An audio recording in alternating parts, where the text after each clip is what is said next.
Good day to you. Please introduce yourself. Hi, I'm Juby Gagelonia Managelod, 36 years old, married with 2 children, 15 years old and 2 years old, living at Porok Manawis, Padad, Alicia Isabela. I have 3 brothers and 1 sister. I'm the eldest of the family. I'm a high school graduate. Okay. Can you tell me your work experience? I have an experience here in the Philippines. I do washing, cleaning, ironing, and take care of the children. Ages of the children, 7 years old and 1 year old. Okay. How would you describe yourself? I'm a hardworking and honest and responsible person. Okay. Do you have any tattoo? Yes, sir, I have in my shoulder and in my leg. Okay. Do you have an allergy to certain food? No, sir. Do you smoke and drink alcohol? No, sir. Why do you want to work abroad?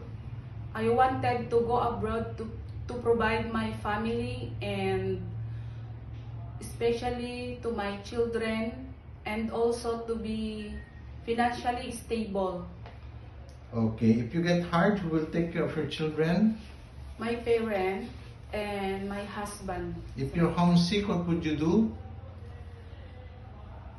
I will focus my work and I remind myself that I need this job for my family. Okay. What time do you usually sleep and wake up when you were working? Usually I sleep around 10 and I wake up around 5, sir. Okay. If you're homesick, what would you do? I will focus my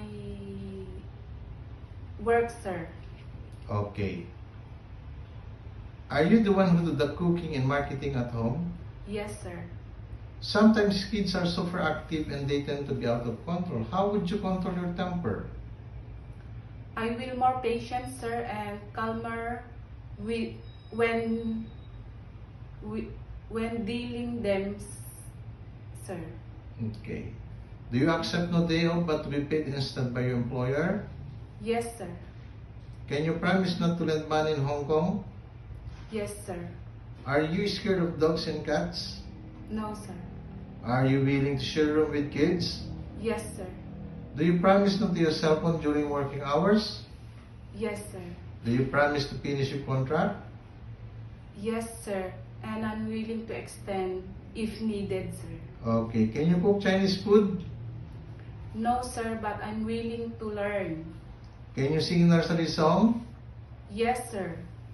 The wheels on the bus go round and round, round and round, round and round. The wheels on the bus go round and round, all through the town. Okay. What is your message to your future employer?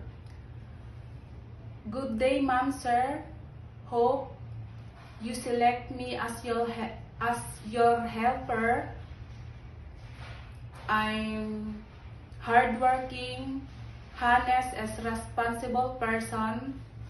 I promise to serve your family and do my best.